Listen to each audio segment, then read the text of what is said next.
I'm Richard Clarke. Ramana Maharshi's teachings are deep and profound. Listen each day to deepen your practice. I'm reviewing and commenting on the book Talks with Sri Ramana Maharshi. Today is from Talk 486. Mr. Ganapatram, how shall I find out who am I? Maharshi, are there two selves for one self to find the other? Questioner, the self must be only one, consisting of two aspects of I and Sankalpa, that is, of thinker and thought. After a time he continued, please say, how shall I realize the I? Am I to make the japa? Who am I? Maharshi, no japa of any kind is meant. Questioner, am I to think? Who am I?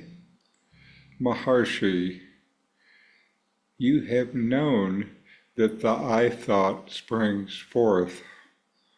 Hold the I thought and find its moola, source. In this dialogue, the questioner is asking Sri Ramana Maharshi about how to discover the truth of who am I. This is a common question among those becoming interested in Ramana's teachings. Ramana's response begins by challenging the assumptions behind the question. The questioner seems to believe that there is one self that is searching for another self, as if the self can be divided into parts. Ramana points out that this is not the case. There aren't two selves. There is only the one, undivided self. The questioner then suggests that the self has two aspects, the thinker and the thought, or the I and the mental activity, sankalpa.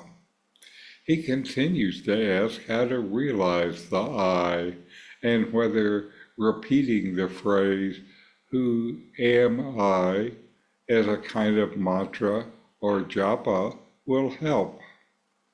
Ramana quickly corrects this idea.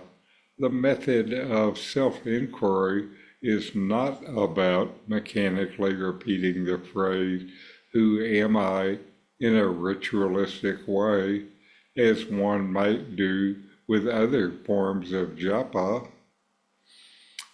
Instead, Ramana encourages the questioner to observe the I thought directly. He has said that this is more akin to feeling than thinking. Ramana explains that what the questioner knows already is that the I thought arises within the mind. Ramana instructs the questioner to hold on to that I thought and trace it back to its source.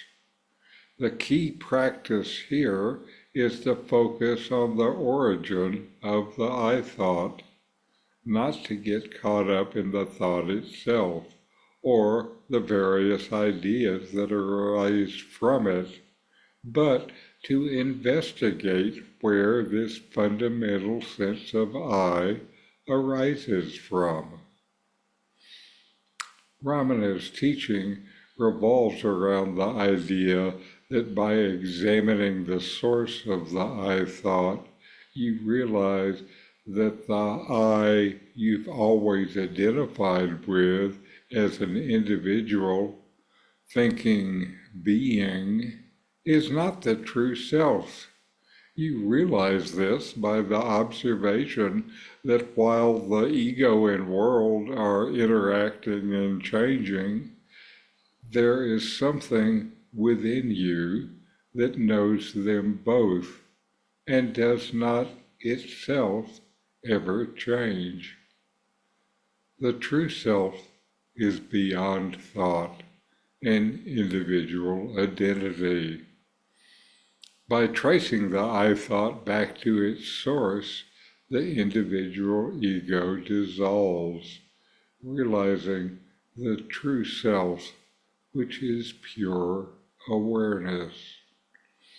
In essence, Ramana Maharshi is guiding the questioner towards a practice of direct self-inquiry. It is not about thinking more or doing something externally like japa. It's about looking inward and holding attention on the I thought until its root is revealed, which leads to the experience of the self beyond thought. So know yourself and be always free and at peace. In 40 Verses on Reality, Ramana Maharshi explains the nature of the self, the ultimate reality, and self-inquiry. My new book, with my comments and inquiry questions, opens these teachings up and brings them into your practice and experience. Available now from Amazon. Link in the video description. These videos bring Ramana's teachings into your direct experience. Click subscribe to see more.